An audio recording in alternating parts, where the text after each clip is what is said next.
한국도 이제 오미크론이 우세종으로 자리를 잡았습니다. 50.3%, 새로운 확진자 중 절반 이상이 오미크론 확진자였습니다. 확산세가 거세다 보니 방역을 지휘하는 보건복지부까지 집단 감염이 발생했습니다. 정부는 설 연휴가 확산세의 고비가 될 거라면서 고향 방문을 자제하고 연휴 전에 3차 접종을 맞춰달라고 당부했습니다. 먼저 이준범 기자입니다. 방역 정책을 총괄하는 보건복지부도 거세진 확산세를 피해가지 못했습니다. 사흘 전 공무원 1명이 감염된 이후 집단 감염이 시작돼 지금까지 복지부 안에서 확진자 24명이 나왔습니다. 아직 중수본 업무에는 큰 차질이 없는 상황인지라 재택근무 등을 좀 활성화하면서 최대한 확산을 억제하는 중입니다. 오늘 신규 확진자는 7,513명, 일요일 검사 기준으로는 역대 최다였고 사흘 연속 7,000명대를 기록했습니다. 확산의 핵심 원인은 오미크론 변이. 전국 평균 검출률이 50%를 넘겨 델타를 밀어내고 우세종이 됐습니다. 그중에서도 호남이 82.3%, 경북 69.6%, 강원이 59.1%를 기록했고 특히 대구의 오미크론 감염률은 79.7%로 확산 속도가 빠릅니다. 일일 평균 100여 명 수준으로 이어져 오던 확진자 수가 급기야 오늘은 500명에 근접함으로써 2020년 3월 초 이후 가장 많은 정부가 국내 오미크론 감염자 9,860명을 분석한 결과 치명률은 0.16%로 델타 변이의 5분의 1 정도에 그치는 것으로 확인됐습니다. 전파력은 델타 변이보다 2배 이상 높지만 중증도는 낮고 인플루엔자보다는 조금 높은 수준이었습니다. 하지만 확산 속도가 빠른 만큼 고위험군 확진자가 증가하면 위중증 환자와 사망자 규모도 커질 것으로 예상됩니다. 개인 중증도는 낮지만 사회적 피해 규모는 증가할 것이라고 판단하고 있습니다. 정부는 이번 설 연휴 기간이 오미크론 방역의 중대 고비가 될 수밖에 없다며 고향 방문을 미루고 최대한 이동을 자제해달라고 당부했습니다. 많은 사람들이 지역 간에 활발히 이동하고 서로 만나게 된다면 이것은 타오르는 불길에 기름을 붓는 것과 다를 바 없게 될 것입니다. 정부는 지난 2주간 중간 단계를 유지했던 코로나 위험도 평가를 높음 단계로 한 단계 올렸습니다. MBC 뉴스 이준범입니다. 이재명 후보의 측근들로 알려진 이른바 7인회가 장관 같은 임명직을 포기한다고 다짐했습니다. 또 당내 기득권으로 지목받고 있는 86세대가 용퇴해야 한다는 목소리도 나왔습니다. 인적 쇄신 카드로 여러 효과를 내겠다는 의도로 보입니다. 보도에 김재경 기자입니다. 최대 승부처 수도권의 부동산 민심에 연일 고개를 숙였던 민주당 이재명 후보는 이번엔 의원 20여 명과 함께 큰절로 자세를 낮추며 새로운 정치를 각오했습니다. 사과의 뜻을 겸해서 앞으로 지금까지 완전히 다른 새로운 정치로 보답드리겠다 이런 각오를 한번 표현할까 합니다. 곧바로 이 후보 측근으로 분류되는 7인회가 보조를 마쳤습니다. 현 정부에서도 보훈 인사, 회전문 인사가 있었다고 지적하며 이재명 정부가 출범하면 자신들은 임명직을 맡지 않겠다고 선언했습니다. 측근부터 기득권을 포기해 진영을 가리지 않는 이재명식 실용주의 인사의 길을 트는 한편 집권당 쇄신에 대한 동참을 호소한 겁니다. 우리 당이 공정의 가치를 되찾고 내로남불이라는 오명을 버릴 수 있도록 의원님들을 포함한 모든 분들이 함께해 나가야 합니다. 앞서 제기된 86세대 용퇴론도 비슷한 취지입니다. 정권 교체 민심은 정치 교체에 대한 절박함이라며 민주주의 하겠다고 정치권에 들어온 386 정치도 책임이 있다. 정치를 바꾸지 못할 것 같으면 그만둬야 한다는 겁니다. 특히 86그룹으로 분류되는 김종민 의원이 먼저 제기해 당내 파문이 적지 않습니다. 그런 흐름들을 이렇게 이야기하시는 586 선배들의 목소리들이 꽤 있습니다. 우리가 새롭게 거듭나야 되는 거 아니냐. 이에 대해 이재명 후보도 민주당이 국민들의 기대에 맞춰서 변화해야 된다며 당 쇄신론에 힘을 실었습니다. 집권 여당 개혁을 위한 쇄신의 물꼬가 트였다. 정권 교체 여론을 돌파하기 위한 선거 전략이다. 평가가 엇갈리는 가운데 당내 세력 간 갈등을 넘어 실제로 구체적 쇄신안 마련으로까지 이어질지 당내 관심이 쏠리고 있습니다. MBC 뉴스 김재경입니다. 국민의힘 윤석열 후보는 외교 안보 정책을 발표했습니다. 문재인 정부의 대북 정책은 완전히 실패했고 남북 정상회담도 정치적 쇼라고 비판하면서 힘에 의한 평화를 강조했습니다. 구민지 기자입니다. 외교안보 공약 발표에 나선 국민의힘 윤석열 후보는 현 정부의 한반도 평화 프로세스는 완전히 실패했다고 규정했습니다. 말로 외치는 평화가 아닌 힘에 의한 평화를 추구하겠다며 국방백서에 북한군을 다시 주적으로 명시하는 한편 한미연합훈련은 강화, 사드 기지는 정상화시키겠다고 말했습니다. 확고한 연합 방위 태세를 유지하고 실질적 대응 능력을 강화하여 북한의 핵과 미사일 도발을 억제하겠습니다. 북한의 불법적 행동엔 단호히 대처하겠다면서 정부의 대북 정책은 불종, 또 정상회담은 정치쇼였다고 맹비난했습니다. 우리 앞으로 그냥 잘해봅시다. 이런 얘기하는 그거는 정상 외교가 아닙니다. 그거는 쇼입니다. 국내 정치에 남북한 통일 문제를 이용하는 쇼입니다. 저는 쇼는 안 합니다. 윤 후보는 북한의 완전한 비핵화를 강조하며 만약 비핵화 조치에 적극 나서면 전폭적인 경제협력에 나서겠다고 밝혔습니다. 다만 이를 위해선 전면적인 핵사찰 수용 같은 북한의 선제 조치가 먼저라고 강조했는데 이를 유도하기 위한 방법에 대해선 구체적 설명 없이 원론적 입장만 내놨습니다. 북한에도 이런 산업과 경제개발의 기회를 제공할 수 있는 카드들을 많이 제시를 하면은 대화의 장으로 나올 것이라고 저는 보고 있습니다.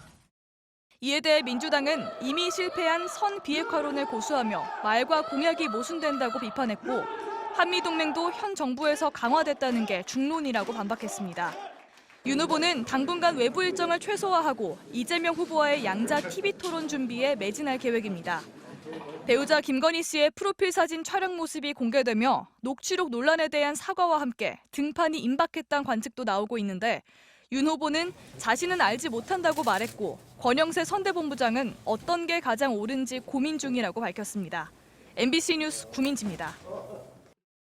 국내 중견 철강 회사인 세아베스트에서 근무하던 36살 노동자가 3년 전에 스스로 목숨을 끊었는데요. 그의 부모와 가족들이 이 죽음을 세상에 알려달라면서 저희 MBC에 연락을 해왔습니다. 계약직으로 입사를 해서 정규직이 됐고 승진까지 앞두고 있었던 그는 자신이 왜 죽음으로까지 내몰렸는지 25분 분량의 영상과 마지막 글을 남겼는데요. 여기엔 상사들에게 지속적으로 당했던 성추행과 괴롭힘의 구체적인 기록이 담겨 있었습니다. 먼저 김수근 기자가 전해드리겠습니다.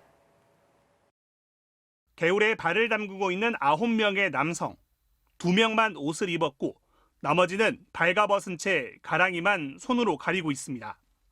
지난 2012년 6월 세아베스틸 군산공장 제강팀 동료들의 야유회 사진. 당시에 입사 2달 된 막내 유모 씨는 다른 사원들 뒤에서 어깨를 웅크린 채 몸을 숨기고 있습니다. 6년이 지난 2018년 11월 25일 유 씨는 금강 하구의 한 공터, 자신의 차 안에서 숨진 채 발견됐습니다.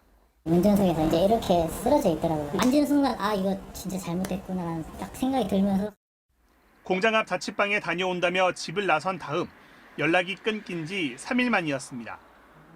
함께 발견된 휴대전화에는 마지막 순간 촬영한 25분 분량의 영상과 드리는 글이란 제목의 유서가 있었습니다.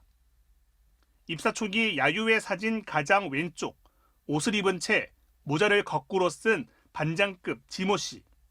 유 씨는 단체 나체 사진을 두고 지 씨가 자랑으로 생각하는 사진이라며 회사 PC에 더 있을 테니 낱낱이 조사해 나 같은 피해자가 나오지 않길 바란다고 적었습니다.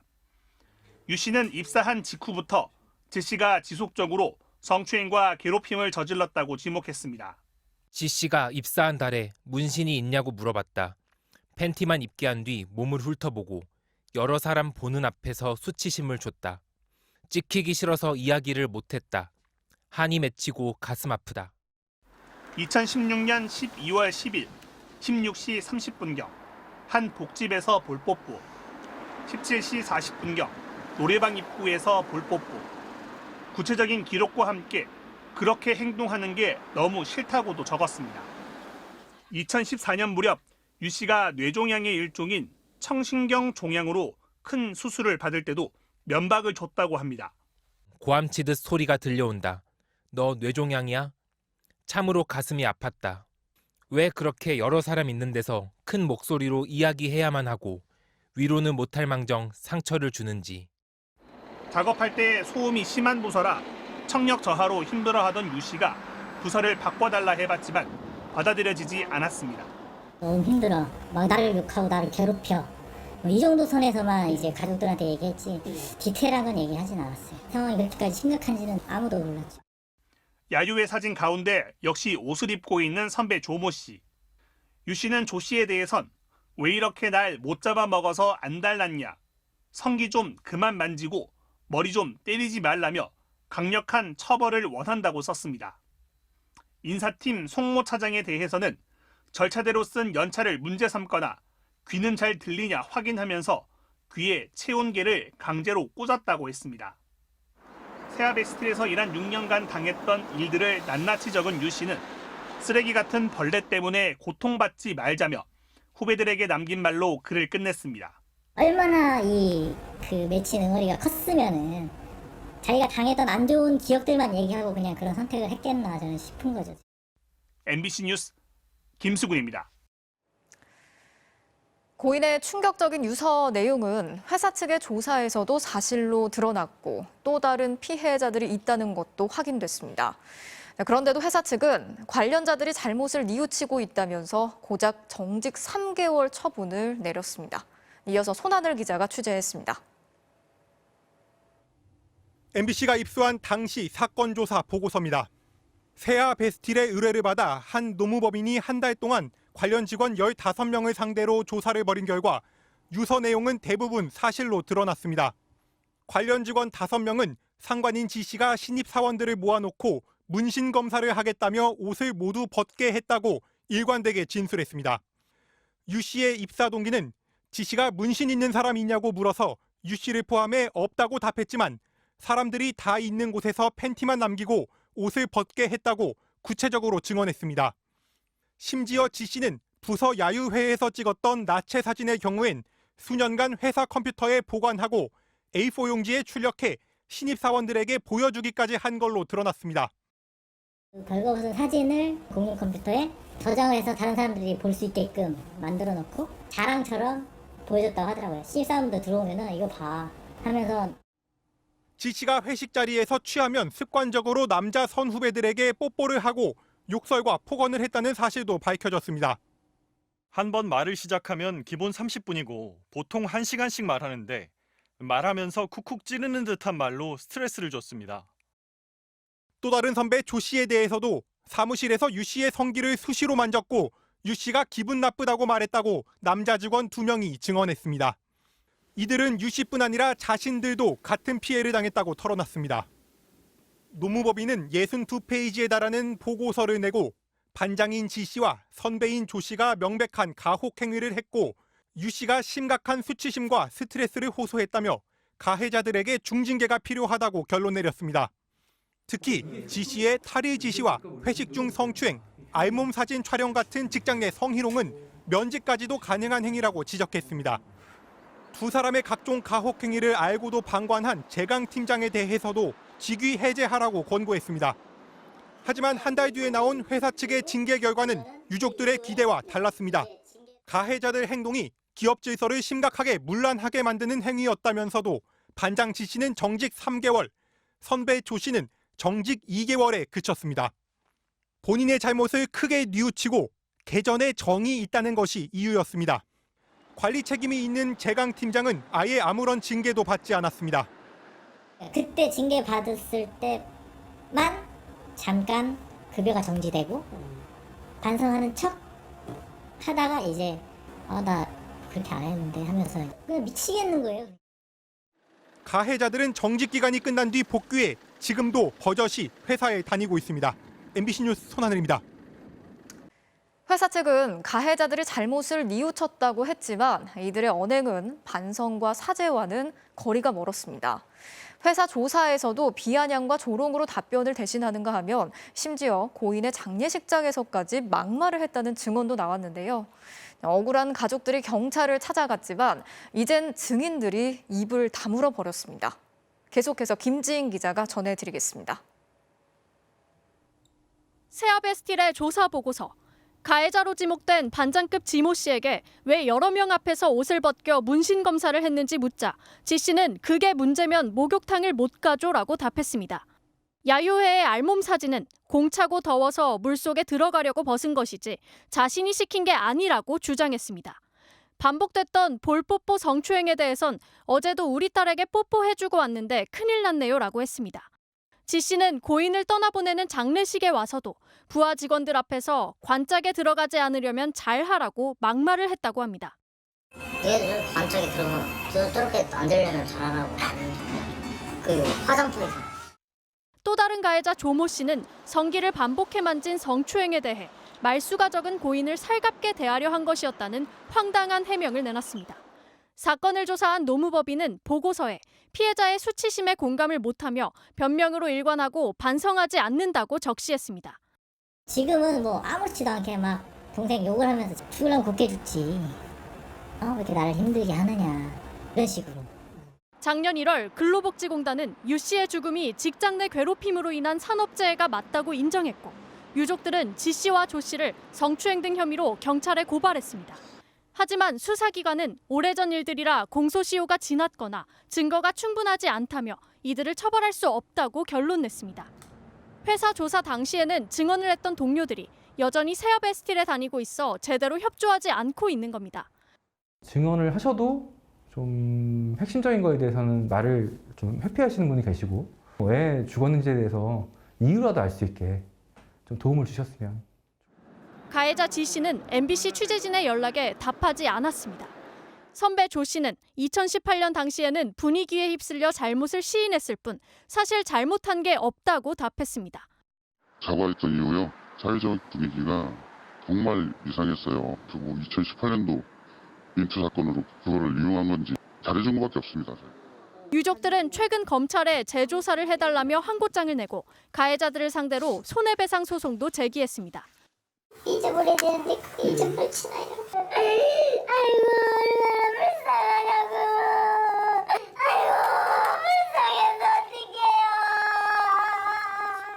MBC 뉴스 김지인입니다.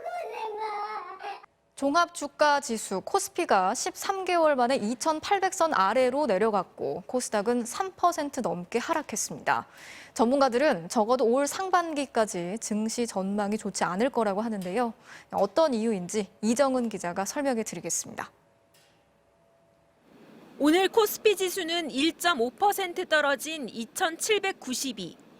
2,800선이 13개월 만에 깨졌습니다. 코스닥 지수는 더 떨어졌습니다. 2.9% 넘게 떨어져 915를 기록했습니다. 지난 금요일 미국 증시가 떨어진 게 고스란히 한국 시장에도 반영됐습니다. 금요일 다우존스 산업평균 지수는 1.3%, 나스닥 지수는 2.7% 떨어졌습니다. 국내 증시는 지난해 7월 달서부터 조정이 시작됐었어요. 지칠 만큼 지쳐있는 상태인 거죠. 미국 내에서도 기술주들의 급락이 이루어지다 보니까 그 영향을 동시에 또 받게 되는 거죠. 새해 들어 증시는 계속 떨어지고 있습니다. 연초와 비교해 3주 만에 코스피는 6.5%, 코스닥은 11.9%나 빠졌습니다. 공매도도 크게 늘었습니다. 코스피의 하루 평균 공매도 거래액은 지난달 3,600억 원이었지만 1월 들어 5,600억 원으로 60% 가까이 늘어났습니다. 특히 LG 에너지솔루션 물적 분할로 주가가 떨어진 LG화학과 카카오뱅크의 공매도 거래 비중이 높았습니다. 전문가들은 적어도 상반기까지는 계속 이럴 거라고 전망합니다. 오미크론 변이가 크게 유행하면서 미국은 공장 가동률이 떨어져 경제 성장에 발목이 잡혀 있습니다. 미국의 1분기 경제 성장률 전망치가 4.2%에서 3%로 낮아졌습니다. 그런데도 물가는 계속 뜁니다. 12월 미국의 소비자 물가 상승률은 1982년 이후 40년 만에 최고치를 기록했고 우리나라도 작년에 식료품과 교통비 같은 생활 물가가 10년 만에 가장 크게 올랐습니다. 그 경기가 안 좋아지면 돈 풀어야 되는데 반대로 물가 때문에 지금 물가가 안 잡히는 데다가 우크라이나랑 러시아 싸운 좀 그러죠. 당장은 이번 주 목요일이 분기점입니다. 우리 시각으로 이날 새벽 미국 중앙은행이 통화 정책을 논의하는데 금리 인상 속도가 얼마나 빨라질지 시장이 주목하고 있습니다. MBC 뉴스 이정은입니다.